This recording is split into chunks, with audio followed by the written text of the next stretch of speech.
ఆ దూతలు వారిని వెలుపలికి తీసుకొని వచ్చి, ఆయన అనగా యెహోవా అంటున్నాడు, నీ ప్రాణమును దక్కించుకొనున్నట్లు పారిపో. ప్రమాదకరమైన ఈ సొదొమ గొమొర్రా అనేటటువంటి పాపిష్టి పట్టణముల నుండి నువ్వు, నీ భార్య, నీ బిడ్డలు క్షేమముగా ఉండులాగున ఇక్కడి నుంచి వెళ్ళిపో అంటూ ఈ వెనుకకు చూడతో సమస్తాన్ని విడిచిపెట్టి పారిపో. ఇది ఆ రోజు దేవుడు సొదొమలో ఉన్నటువంటి లోతు భార్యకు, బిడ్డలకు చెప్పాడు.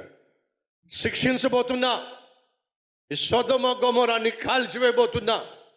కానీ ఒక విషయం చెప్తున్నా, నువ్వు ప్రాణాలతో ఉండాలంటే, నువ్వు బాగుండాలంటే, నీ భార్య బాగుండాలంటే, నీ బిడ్డలు బాగుండాలంటే, నీ భవిష్యత్తు బాగుండాలంటే, ఈ పాపిష్టి సొదొమ గొమొర్రా వెనక్కి మళ్ళా తిరిగి చూడొద్దు.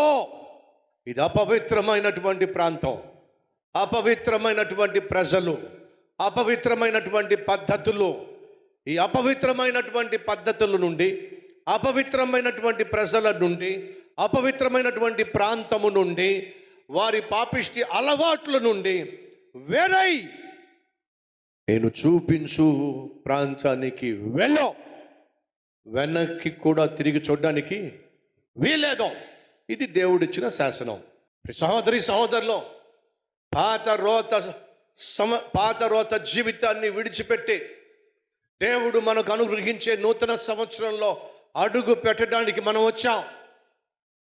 ఈ పాత సంవత్సరాన్ని విడిచిపెట్టి, ఈ పాత సంవత్సరంలో మన జీవితంలో జరిగినటువంటి పాత రోత కార్యాలను, అలవాటులను, అపవిత్రతను, అబద్ధాలను, అసూయను, అక్రమ సంబంధాలను, అవినీతిని, అన్యాయాన్ని, అక్రమ సంపాదనను, అధర్మాన్ని విడిచిపెట్టే నూతన సంవత్సరంలోనికి మనం వెళ్ళాలి అని ఎవరు కోరుకుంటున్నారో చెప్పండి?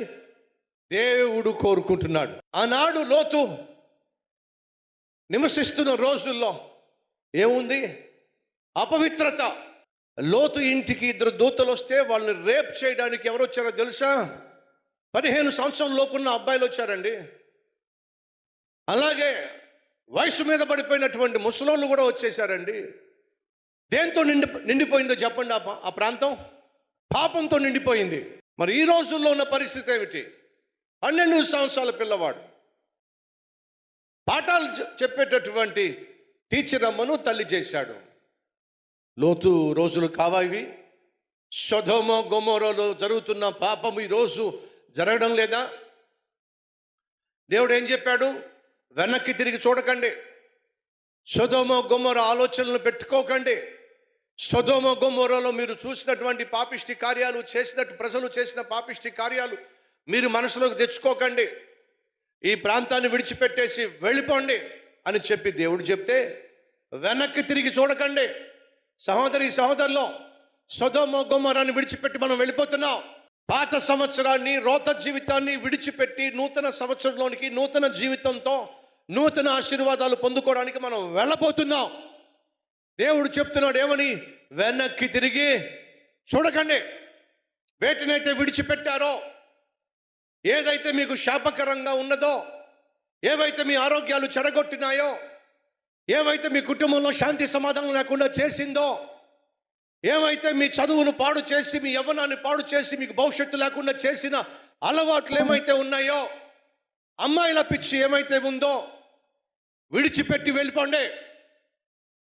వెనక్కి తిరిగి చూడకండి. ఆ రోజు ఇది దేవుడిచ్చినటువంటి శాసనము, దేవుడిచ్చిన ఆజ్ఞ. లోతు చేయబట్టుకొని, లోతు భార్య చేయబట్టుకొని, లోతుకున్న 2 కూతుర్లు చేయబట్టుకొని వాళ్ళు బలవంతంగా బయటికి తీసుకెళ్ళిపోతున్నారు. ఎందుకని? వాళ్ళు బ్రతకాలని. సహోదరులు, దేవుడు ఆశిస్తుంది ఏమిటంటే, సొదొమ గొమొర్రా లాంటి పాపిష్టి కార్యములు జరుగుతున్నటువంటి సమాజంలో నూతన సంవత్సరంలోనికి మనం వెళ్తున్నాం. మనం నూతన సంవత్సరంలోనికి వెళ్ళాలి. కానీ పాపిష్టి పద్ధతులు కానీ, పాపిష్టి పనులు కానీ, పాపిష్టి క్రియలు కానీ, పాపిష్టి అలవాట్లు కానీ, పాపిష్టి స్నేహాలు కానీ నూతన సంవత్సరంలోనికి మనతో రావడానికి వీలు లేదు.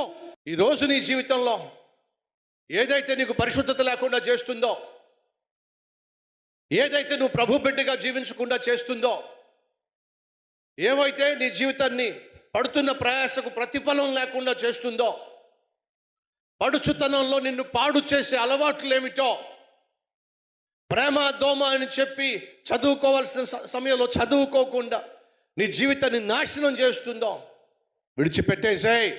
ఈరోజు సహోదరుడ సహోదరి, ఏ పాపమైతే నిన్ను బంధించి ఉంచిందో ఆ పాపము నుండి నా దేవుడు నిన్ను విడిపించటానికి మన మధ్య సంచరిస్తూ ఉన్నాడో, ఏ పాపమైతే, ఏ అలవాటైతే ఇప్పటిదాకా నిన్ను ఆకర్షించి నీ భార్యకు దూరం చేసిందో, నీ బిడ్డలకు దూరం చేసిందో, అమ్మా నాన్నకు దూరం చేసిందో, చదువు సద్యం లేకుండా చేసిందో, ప్రయోజకుడు కాకుండా చేసిందో, పనికి రాకుండా చేసిందో, ఆరోగ్యాన్ని పాడు చేసిందో, కుటుంబాన్ని కూల్చేసిందో, నీకు భవిష్యత్తే లేకుండా చేసిందో, వ్యాపారంలో నష్టాన్ని తీసుకొచ్చిందో, ఉద్యోగం ఊడిపోయే విధంగా చేసిందో, కారణం నీకు తెలుసు.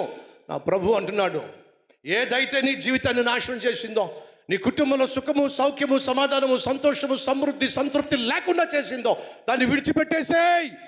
నేను నీకు నూతన జీవితాన్ని ఇవ్వబోతున్నా. నేను నీకు నూతన సంవత్సరాన్ని ఇవ్వబోతున్నా. నేను నీకు నూతన మనస్సుని ఇవ్వబోతున్నా. అద్భుతమైన జీవితాన్ని ఇవ్వబోతున్నా. ఆ జీవితం నాకు కావాలి అన్నవారు ఉన్నట్లయితే ఉన్న చోట